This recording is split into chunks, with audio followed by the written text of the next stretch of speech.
নমস্কার, রাইজিং বাংলা পর্দায় আপনাদের সকলকে স্বাগত। আপনারা দেখছেন নটার প্রাইম টাইম আর আপনাদের সঙ্গে রয়েছি আমি মধুপ্রিয়া। শুরুতেই দেখে নেব আজকের হেডলাইন্স।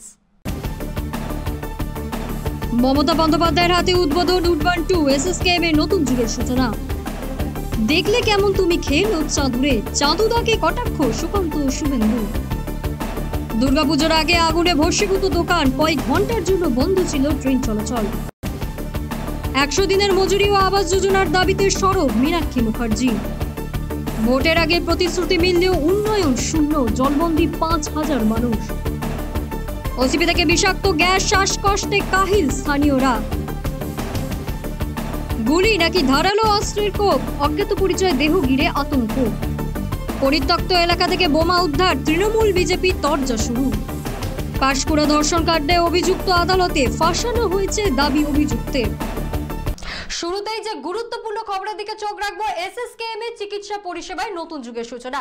মুখ্যমন্ত্রী মমতা বন্দ্যোপাধ্যায়ের হাতে আজ উদ্বোধন হলো উডবান 2 অনন্য, একটি আধুনিক উন্নত পরিকাঠামোয় গড়া নতুন ওয়ার্ড, 102টি কেবিন, 8টি সুইট, সিসিইউ এবং অত্যাধুনিক অপারেশন থিয়েটার সহ এই ভবন শুধু ভিআইপিদের জন্য নয়, এবার সকলের জন্য উন্মুক্ত।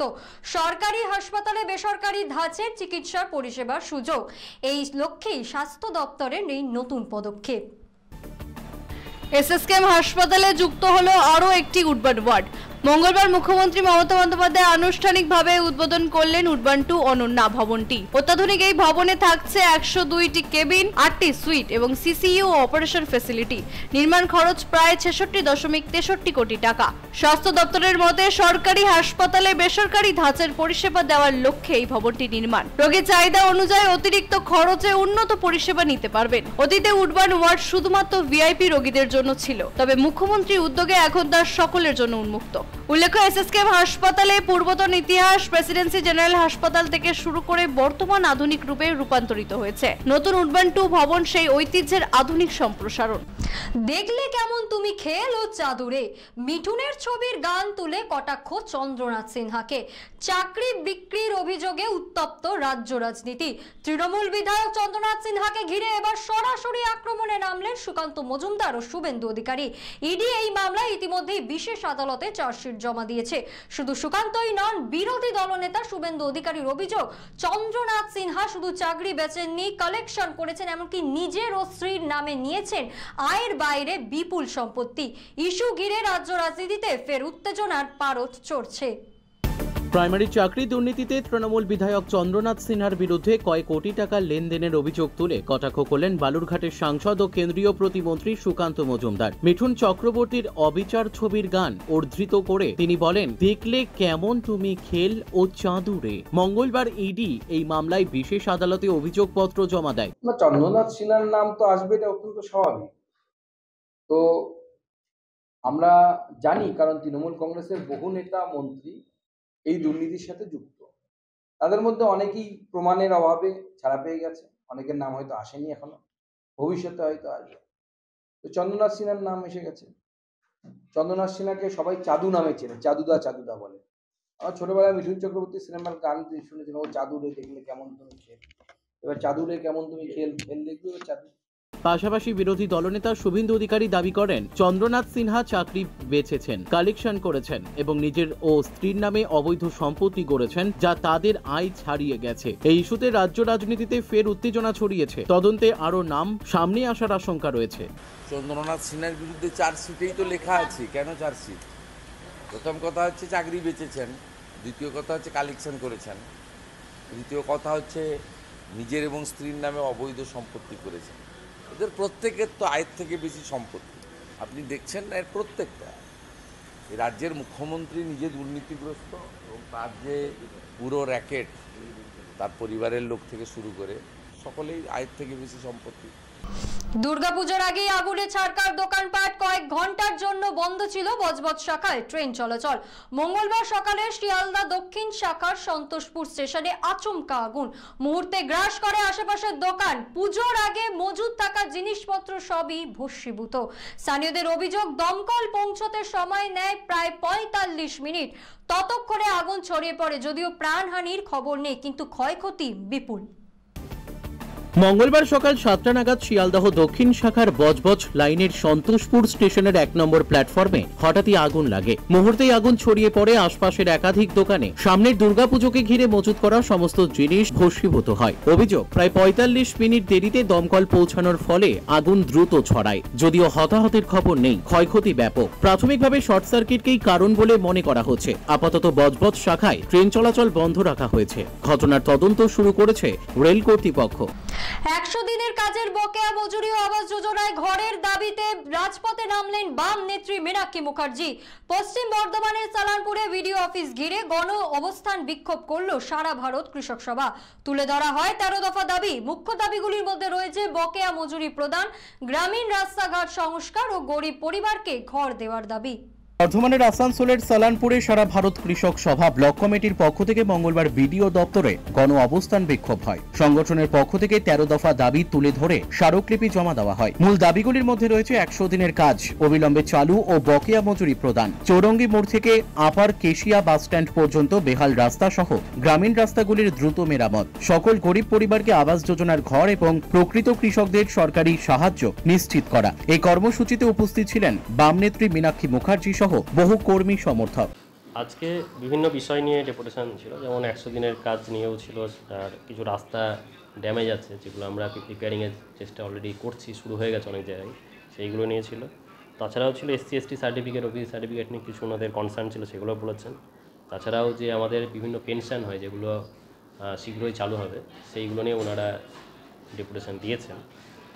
তাছাড়া ওনাদের মৎস্যজীবী ক্রেডিট কার্ড, পাট্টা, তাছাড়া আমাদের ডাবর মোড়ে যে একটা ট্রায়াঙ্গেল আছে সেটা নিয়ে ওনাদের ডেপুটেশন ছিল, যাতে ওই ট্রায়াঙ্গেলটা ভেঙে নতুন কিছু করা যায়, যে বিষয়ে আমরা অলরেডি স্টেপ নিয়েছি এবং আমরা ওখানে অলরেডি একটা প্রকল্প নেওয়া হয়েছে, এটা শীঘ্রই রূপায়ণ হবে।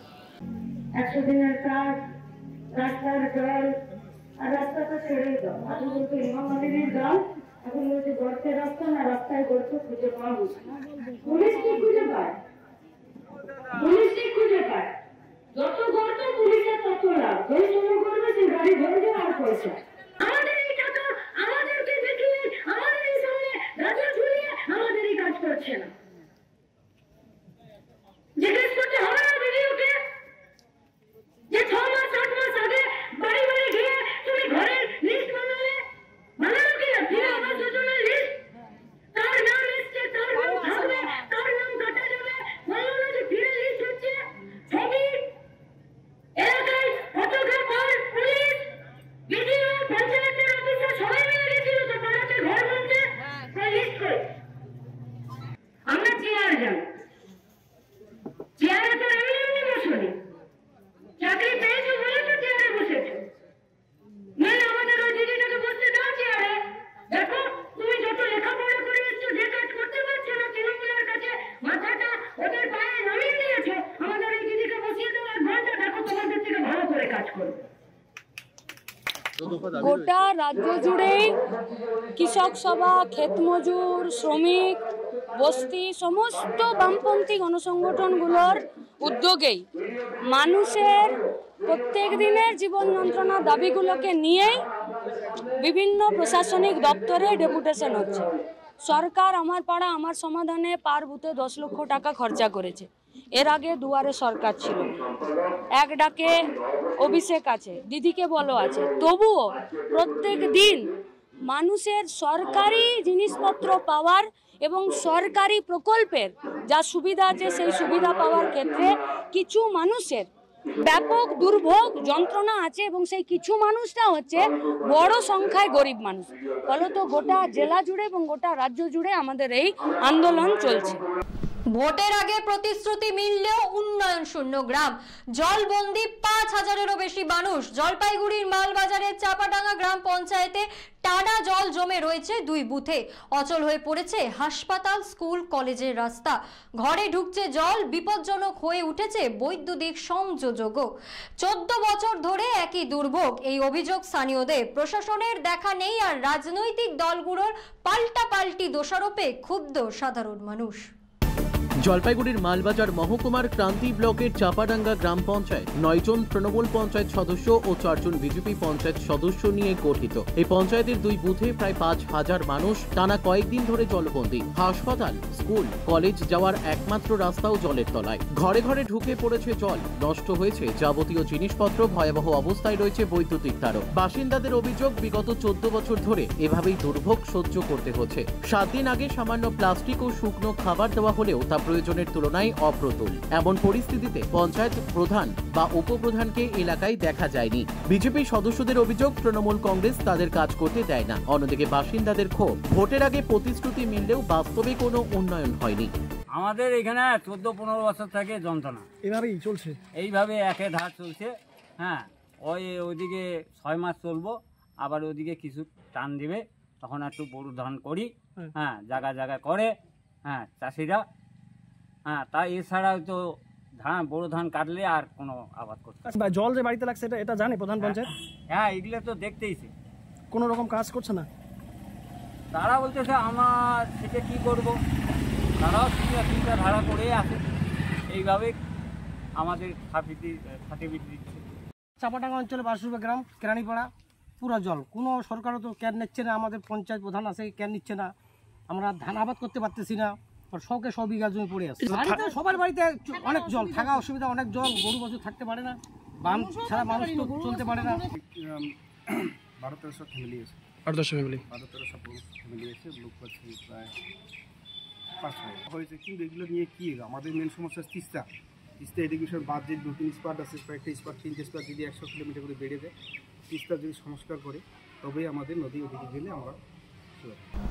কলিয়ারি থেকে বিষাক্ত গ্যাস, শ্বাসকষ্টে কাহিল নিউ কেন্দার বাসিন্দারা। আসানসোলে জামুরিয়ার ওসিপি থেকে আচমকা বেরিয়ে এলো ঘন ধোঁয়া, মুহূর্তে ছড়িয়ে পড়ে জনবসতিতে। শিশু ও বৃদ্ধদের শারীরিক অবস্থার অবনতি ঘটছে বলে অভিযোগ। স্থানীয়দের দাবি, এই ধোঁয়ায় রয়েছে বিষাক্ত গ্যাস, মিথেন ও কার্বন মনোক্সাইড, যা মানুষের জীবনের ওপর ফেলে মারাত্মক প্রভাব। পুনর্বাসনের দাবি উঠলেও ইসিএল প্রশাসনের ভূমিকা নিয়ে উঠছে প্রশ্ন। আসানসোলের জামুরিয়া নিউকেন্দা কলিয়ারির ওসিপি থেকে সোমবার দুপুরে হঠাৎ বেরোতে থাকে ভয়াবহ ধোঁয়া। মুহূর্তে তা ছড়িয়ে পড়ে আশপাশের বিস্তীর্ণ এলাকায়। গোটা নিউকেন্দা ঢেকে যায় ঘন ধোঁয়ায়। শ্বাসকষ্ট ও শারীরিক অসুস্থতায় ভুগতে শুরু করেন বহু মানুষ, বিশেষত শিশু ও বৃদ্ধরা। স্থানীয়দের অভিযোগ, ওসিপি থেকে নিয়মিত ধোঁয়া বের হলেও এদিন বৃষ্টির সময় তার মাত্রা বিপজ্জনক পর্যায়ে পৌঁছে যায়। বাসিন্দাদের দাবি, এই ধোঁয়ায় মিথেন ও কার্বন মনোক্সাইডের মতো বিষাক্ত গ্যাস রয়েছে, যা জীবনকে মারাত্মকভাবে ঝুঁকির মুখে ফেলছে। শুধু শ্বাসকষ্ট নয়, খনির নিচে বিস্তার থাকায় ভূমিধসের আশঙ্কাও বাড়ছে। পুনর্বাসনের দাবি জানিয়েছেন এলাকাবাসীরা। অভিযোগ, ইসিএল প্রশাসন নীরব থাকায় ভবিষ্যতে বড় বিপর্যয়ের দায়ভার তাদেরই নিতে হবে।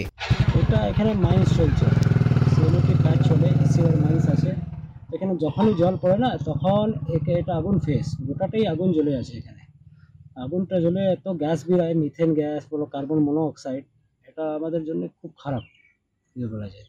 আজকে হঠাৎ সবসময় তো হতো, আজকে কত বছর থেকে এরকম চলে আসছে, কিন্তু আজকে এত জল দিচ্ছে, এত জল, তারপরে জল দেওয়ার ফলে তোমার এত গ্যাস বেরোচ্ছে, ওখানে একটা ফাটল মতন হয়ে গেছে, ল্যান্ডস্লাইড মতন হয়ে গেছে, ভূস্খলন যেটা বলে। গুলি নাকি ধারালো অস্ত্রের কোপ? নদিয়া শান্তিপুরের রাস্তার পাশে রক্তাক্ত অবস্থায় উদ্ধার অজ্ঞাত পরিচয় এক যুবকের দেহ। সকাল সকাল এমন ভয়াবহ দৃশ্য থেকে আতঙ্কিত এলাকাবাসী। কপালে গুরুতর আঘাত, রক্তাক্ত মুখ, খুন না দুর্ঘটনা ধন্দে পুলিশও। মৃতের পরিচয় এখনো অজানা। কিভাবে ঘটলো এই রহস্যময় মৃত্যু, তদন্তে নেমেছে শান্তিপুর থানার পুলিশ। নদিয়ার শান্তিপুর থানার কন্দখোলা বাইপাসের পাশে মঙ্গলবার সকালে অজ্ঞাত পরিচয় এক ব্যক্তির রক্তাক্ত দেহ উদ্ধারকে ঘিরে চাঞ্চল্য ছড়ালো। প্রত্যক্ষদর্শীরা জানান, কপালে বড় বড় আঘাতের চিহ্ন ছিল, সেখান থেকে ক্রমাগত রক্ত বের হচ্ছিল। গোটা মুখ রক্তাক্ত অবস্থায় পড়ে থাকতে দেখা যায় দেহটি। ঘটনার খবর পেয়ে স্থানীয়রা ভিড় জমান। পরে শান্তিপুর থানার পুলিশ এসে মৃতদেহ উদ্ধার করে ময়না তদন্তে পাঠায়। প্রাথমিক অনুমান, ওই ব্যক্তিকে গুলি করা হয়েছে অথবা ধারালো অস্ত্র দিয়ে আঘাত করা হয়েছে। তবে মৃতদেহটির পরিচয় এখনো জানা যায়নি। স্থানীয়দের দাবি, সাত সকালে এমন ভয়াবহ দৃশ্য দেখে আতঙ্কে রয়েছেন তারা। অন্যদিকে কিভাবে এই খুন ঘটল এবং মৃতের পরিচয় কি তা জানতে ইতিমধ্যেই তদন্ত শুরু করেছে শান্তিপুর থানার পুলিশ। আমি আসলাম লোকের মুখে শুনে, যখন একটা লাশ পাওয়া গেছে আসলাম, এসে দেখলাম যে রাস্তার ধারে পড়ে রয়েছে একটা লোক, বয়স মনে হয় আনুমানিক 55-56 বছর বয়স, সাথে একটা চাদর পড়ে রয়েছে। আচ্ছা, এই মানে আঘাতের চিহ্ন রয়েছে, রক্ত আঘাতের চিহ্ন তো অবশ্যই রয়েছে, কপালে, তারপরে গালে, অনেক কপালে কি একটা ফুটো নাকি? হ্যাঁ ফুটো, কেউ বলছে গুলি করেছে, কেউ বলছে দা দিয়ে কুপিয়েছে, বোঝা যাচ্ছে না, আহত মানে মেরেছে। মানে বোমা উদ্ধার ঘিরে ফের উত্তপ্ত রাজনীতি। নৈহাটির পরিত্যক্ত গৌরীপুরের মিল গেট এলাকা থেকে উদ্ধার 10 থেকে 12টি তাজা বোমা। তৃণমূলের অভিযোগ, ভোটের আগে অশান্তি ছড়াতে চক্রান্ত বিজেপির। পাল্টা বিজেপির দাবি, তৃণমূলে বরাবরের মতো দোষ চাপাতে চাইছে। কে দায়ী এই বোমা মজুদের পেছনে, তদন্ত শুরু করেছে পুলিশ। নৈহাটির গৌরীপুরের 14 নম্বর ওয়ার্ডের মিল গেটের জল ট্যাঙ্কির কাছে একটি পরিত্যক্ত এলাকা থেকে 10 থেকে 12টি বোমা উদ্ধার হয়। খবর পেয়ে পুলিশ ঘটনাস্থলে গিয়ে বোমাগুলি উদ্ধার করে নিয়ে যায়। ঘটনাকে কেন্দ্র করে শুরু হয়েছে রাজনৈতিক চর্চা। তৃণমূল নেতৃত্বের অভিযোগ, বিধানসভা ভোটের আগে অশান্তি ছড়াতেই বিজেপির এই চক্রান্ত। অন্যদিকে বিজেপির স্থানীয় নেতৃত্বের দাবি, তৃণমূলই তাদের মিনাইল করতে এই ঘৃণ্য রাজনীতি করছে। এটা শান্ত নৈহাটিকে অশান্ত করার পরিকল্পনা, যেটা কিছুদিন আগে গৌরীপুর চৌমাথায় বিজেপি মিটিং করে বলে গেল, সেটাই এটা ওর উদাহরণ। আর এই সব পরিকল্পনা করেই একটা মসজিদের পাশেই বোম পাওয়া যাবে, এটা মানে খুব দুর্ভাগ্যজনক ব্যাপার। আর এটা আমার পুরোপুরি বোঝা যাচ্ছে কি এটা বিজেপির চক্রান্ত, আর বিজেপি এই কাজটা করেছে। এটা পুরোপুরি বিজেপির পরিকল্পনা। এটা 2019-কে আর কি মানুষকে আবার মনে করিয়ে দেওয়ার জন্য প্ল্যান করে এই জিনিসগুলো করেছে। এগুলো বিজেপি ছাড়া, অর্জুন সিংয়ের বাহিনী ছাড়া এই কাজে আমাদের অন্য কারোর কোনো দলের 100%। এইসব বোম, গুলি, মেশিন কাদের কাজ এগুলো? এখানে সন্তোষ যাদব মার্ডার হলো, কারা করলো? সন্তোষ যাদব মার্ডার হওয়ার ঢিলছোড়া দূরেই এই জিনিস পাওয়া গেল, এটা কাদের? প্রথমেই সবাইকে ধন্যবাদ, আপনার মিডিয়ার সকল দর্শককে। দেখুন, এটা তৃণমূলের একটা ঘৃণ্য রাজনীতি। প্রথম কথা, আমাদের এখানকার যে সাংসদ আছে এবং যে বিধায়ক আছে তাদেরই এগুলো মিলিত চক্রান্ত বিজেপিকে মেলাইন করার জন্য। অ্যাকচুয়ালি 10 তারিখে আমাদের প্রাক্তন রাজ্য সভাপতি সুকান্ত দা এখানে একটা বিশাল বড় র্যালি করে এবং সেখানে আমাদের যে সাংগঠনিক ক্ষমতা সেটা দেখে ওনারা আতঙ্কিত যে নৈহাটিতে আবার বুঝি বিজেপি সাংগঠনিকভাবে আমাদের থেকে এগিয়ে যাচ্ছে। তারই পরিকল্পনা স্বরূপ এইসব মজুত করা। আপনারা জানেন, ভারতীয় জনতা পার্টির কার্যকর্তারা বোমগুলির রাজনীতি করে না। আমরা মোদিজির ভক্ত, মোদিজির সৈনিক। আমরা সবসময় মানুষের সাথে, মানুষের পাশে, এই অঙ্গীকার নিয়েই চলি। বোম রাজনীতি আমরা পছন্দ করি না। তো এইগুলো আমরা দেখে এসেছি বিগত দিনেও, তৃণমূলের কালচার। তো ওরা ওদের কার্যক্রম চালিয়ে যাচ্ছে আমাদেরকে দমানোর জন্য, কিন্তু ভারতীয় জনতা পার্টি এতে বিশ্বাস করে না, এতে ভয় পায় না। আমরা যত আমাদেরকে দেখাবে আমরা তত এগিয়ে যাব। পাঁশকুড়া ধর্ষণ কাণ্ডে অভিযুক্ত আদালতে পেশ, বেরোনোর সময় বিস্ফোরক দাবি। নিজেকে চক্রান্তের শিকার বলেই দাবি করল জাহির আব্বাস খান। মঙ্গলবার সকালে পাঁশকুড়া থানা থেকে অভিযুক্তকে নিয়ে যাওয়া হয় তমলুক জেলা আদালতে। অন্যদিকে হাসপাতালে উত্তেজনা, বিক্ষোভ, বচসা সবই চলল একসঙ্গে। কড়া শাস্তির দাবি তুলল তৃণমূল ও কংগ্রেস নেতৃত্ব। পূর্ব মেদিনীপুরের পাঁশকুড়া সুপার স্পেশালিটি হাসপাতালের ধর্ষণ কাণ্ডে অভিযুক্ত জাহির আব্বাস খানকে মঙ্গলবার সকাল 10:30টায় পাঁশকুড়া থানা থেকে তমলুক জেলা আদালতে নিয়ে যাওয়া হয়। থানার বাইরে বেরোনোর সময় অভিযুক্ত দাবি করে তাকে চক্রান্ত করে ফাঁসানো হয়েছে। অন্যদিকে সকাল থেকেই উত্তেজনা ছড়ায় হাসপাতালে। রিলায়েবল কোম্পানির কর্মচারীরা বিক্ষোভ দেখান এবং সুপার ডক্টর কৌশিক ঢালের সঙ্গে বচসায় জড়িয়ে পড়েন। ঘটনায় দোষীর কঠোর শাস্তির দাবি জানিয়েছেন তৃণমূল কংগ্রেস ও কংগ্রেসের প্রতিনিধিরাও। থানায় যেতে হবে, আমরা সবাই থানায় গেছি, এইটুকু আমি শুনেছি। তারপর সবাই থানায় গেছি, আমরা সবাই ওখানে এখন শুনলাম যে রেপ কেস, এই শুনে আমি আর জানি না। নিশ্চয় কিছু বড় লোকের মানে মাথায় হাত আছে, নাহলে হবে না, ও সাহস কুলাবে না। সেটা আমি বলতে পারবো, রাজনীতির দল না হলে আমরা ওটা বলতে পারবো, নাম জানি না, যেটা আমি বলতেই পারবো না। কাল থেকে এই অভিযোগ বারবার আসছে, শুধু সামান্যতম সুপারের তেল ভরা নয় গাড়ির, সুপারের সমস্ত রকম খাতির যত্ন জহির আব্বাসের নেতৃত্বে হতো। আর এই জহির আব্বাসের নেতৃত্বে আজকে 10 বছর যাবৎ এই হসপিটালে নানা রকমভাবে অবৈধ যে কাজ হতো সেটা আমাদের কাছে খবর ছিল।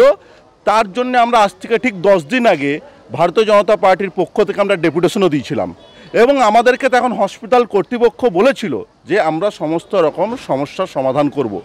কিন্তু তার ঠিক 10 দিনের মাথায় আজকে এত বড় ঘটনা ঘটলো, দুই বোনকে যেভাবে শারীরিক নিগ্রহ করেছে সেটা খুব মানে ইতিহাসের পাতায় লজ্জাজনক, যেটা আরজি করার হসপিটালের ঘটনাকেও ছাড়িয়ে দিয়েছে। এবং আপনাকে আমি বলছি, সুপার প্রত্যেকটা বিষয় জানে, সুপারের তত্ত্বাবধানে হয়েছে। সুপার 157 নম্বর রুম, সেকেন্ড ফ্লোর না ফার্স্ট ফ্লোর দেখলাম না, সেই রুম দিয়ে রেখেছে এবং সেই রুমের মধ্যেই সমস্ত রকম অবৈধ কাজ, মধুচক্র থেকে শুরু করে ধর্ষণ থেকে শুরু করে যত রকম ডিলিং, কোন চাকরি কত টাকায় কে ডিপার্টমেন্টে যাবে, কার কিভাবে ডিউটি হবে, সব কিছু করতে হয়। আজকের মতো এই পর্যন্তই। ফিরে আসবো আগামী দিন ঠিক এই সময়। চোখ রাখুন রাইজিং বাংলার পর্দায়। দেখি বাংলার মুখ।